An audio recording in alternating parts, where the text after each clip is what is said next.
జగిత్యాల జిల్లాల షేయి party leader come మాజీ MLC Jeevan Reddy సార్కు వచ్చినంత గోస ఏ పాలకునికి కానీ ఏ పగోనికి కూడా రావద్దు పోన్రి. కంటి నిండా కునుకు లేదట, కడుపు నిండా తిండి తింటలేడట.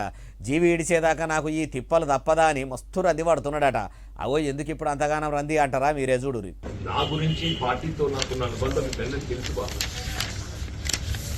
పార్టీలో కొనసాగటం అనేది ఆలోచించే పరిస్థితి ఏర్పడుతుందంటూ నేను ఇనరా ఏమంటుండో. కాటికి పోయేదాకా కాంగ్రెస్ పార్టీలనే ఉందామనుకున్న జీవన్ రెడ్డి సార్ ఇప్పుడు షేయి పార్టీలో ఉండాలనా పోవాలనా అనేది అర్థం కానంత తిప్పలు అవుతుందట.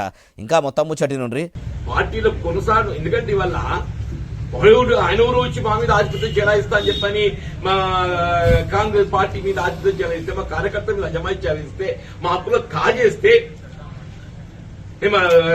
కాంగ్రెస్ కార్యకర్తల యొక్క హక్కులను కాపాడలేక ఏం చేయాలి నేను? ప్లీజ్ గైడ్ మీ. చూసినరా మీరే చెప్పుండ్రి నేను ఏం చేయాలనో అని ఇట్లా బాధపడుతుండు.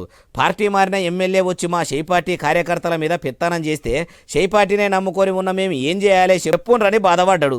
అయ్యా జీవన్ రెడ్డి సారు, మీకు వచ్చినంత గోస ఎవరికి రావద్దు.